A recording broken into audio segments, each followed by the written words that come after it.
There are a lot of DIY acoustic treatment tutorials out there, but many that I've seen are way too complicated, add a ton of unnecessary steps, and use uncommon supplies that can be hard to find, leaving most people confused to build their own acoustic treatment or just disheartened to even get started. Even if you've never built something like this before, I was once at that point too. And this video will show you just how simple it is and that you can do it. This is the best and easiest way to make incredible sounding acoustic treatment baffles for your home recording or mixing studio. The result is a professional, great looking, but more importantly, even better sounding acoustic treatment panel than a lot of the options you can buy out there today. And by the end of this video, you'll have built these yourself with just a few simple tools you have laying around and supplies that can be easily found locally. I'm Alex from Audio Edges, and let's build your first acoustic treatment. First, you'll need to buy some wood. For me, that's at Home Depot. Look for 1x3 dimensions, and I recommend pine because spruce 1x3s are not that sturdy and more susceptible to warping. You'll need one 8-foot piece for the sides of one panel, and one 6-foot piece can make the top and bottoms of 2 panels. So for 6 panels total, you could get 6 8-foot 1x3s and 3 6-foot 1x3s. Make sure to check your wood for warping. Just look down the piece like you would a guitar neck, and if it's warped, put it back and grab a straighter piece, which will be much better to work with. Next, we'll be cutting the wood, but if you don't know how to use a saw, you can ask most lumber departments at the store to cut it for you to the dimensions you need. Just show them this video and you're all set. How easy is that? For one panel, you'll need to cut 2 47-inch pieces for the sides and 2 17-inch pieces for the top and bottom. So let's mark 47 inches on our 8-foot piece of wood. And we can measure another 47 inches off the other end to leave a small bit of waste in the middle. Now we'll get a 6-foot piece of wood and mark off our first 17-inch piece. Because the saw blade has its own width to consider, I'll mark each new 17-inch piece off the fresh end while I cut. First, I'll cut as many 47-inch pieces as I need. Now we'll cut our 17-inch pieces from the 6-foot piece of wood, and I'm measuring each time off the fresh end to make sure the cut is most accurate. Cut as many as you need. Off camera, I've cut enough wood for 6 panels. Next, you'll screw your frames together with 2 screws at each of the 4 joints, coming in from the top and bottom. But you'll want to pre-drill ahead of time so you don't split your wood. If you don't have a drill, you could borrow one from your friend, cousin, neighbor. You just need a few minutes with it, so don't let that stop you. Before you pre-drill, use a pencil to mark off the width of a 1x3 zone. Use a couple pieces of your leftover wood underneath to pre-drill 2 evenly spaced holes at each end. Do this in the garage or be very careful with your floor. Once you've pre-drilled, here's a serious hack. Set your screws in the wood in advance. This makes putting the frames together so much easier. I recommend 8x2 construction screws and just screw them in a little until they grab the wood, but not all the way through. Next, you'll put the frames together with the 17-inch pre-drilled piece into the ends of 2 47-inch pieces. I find it easiest for me to do the first side on the floor and then stand up the frame to finish the last piece from the top. Now your frames are done.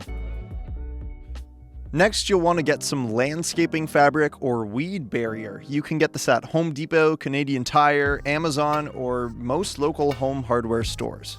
The idea is to staple the landscaping fabric around the edges and make sure it's relatively tight to avoid wrinkles, but also don't worry if it's not totally perfect. You won't see this part because it's going to be underneath. Next, use a blade to carefully cut off the excess fabric around the edges of the staples. Now one side of your panel is outfitted with the landscaping fabric, and this is just to keep the insulation in place and one extra safe barrier to make sure all the material and any particles stay inside the panel. Next, you'll need a bag of 16-inch Rockwool Safe and Sound. Make sure it says wood, not steel, because steel studs are slightly different measurements and won't fit your frame properly. This insulation will serve as our acoustic material inside the panel, and it is very effective. Put on some gloves and a long sleeve shirt because this stuff can be a little itchy and irritating if you touch it, and you can wear a mask for the dust if you'd like. But don't worry, Once it's inside your panel, closed and undisturbed, it's not a hazard. Set your frame mesh side down, take out one piece of insulation and gently fit it into the frame. Don't compress or push down on it too much because that will reduce the absorptive effectiveness of the material. Next, cover the insulation with more landscaping fabric and staple around the edges of the panel. You'll need to pull it a little bit tight to fit around the insulation inside. Cut off the excess with your blade, carefully going on the outside of the staples, and then repeat this process for all of your panels.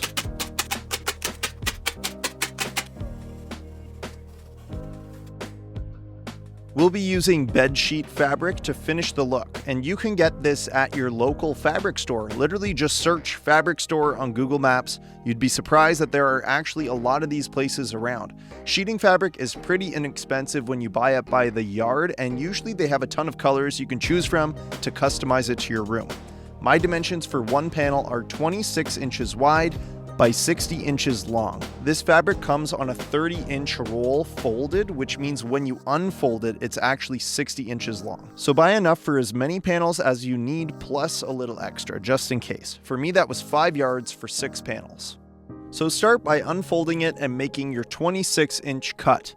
I like to mark it on both sides and make a straight cut from one side to the other, but don't worry about making it perfect. There's wiggle room as you fold the fabric behind the panel and staple it. If your fabric is wrinkled from the store, don't worry because those wrinkles will come out when you stretch it and staple it tight. After cutting, you'll set your panel in the center of the fabric and fold up and staple the edges. I like to fold the edges in a little for a nice finished look.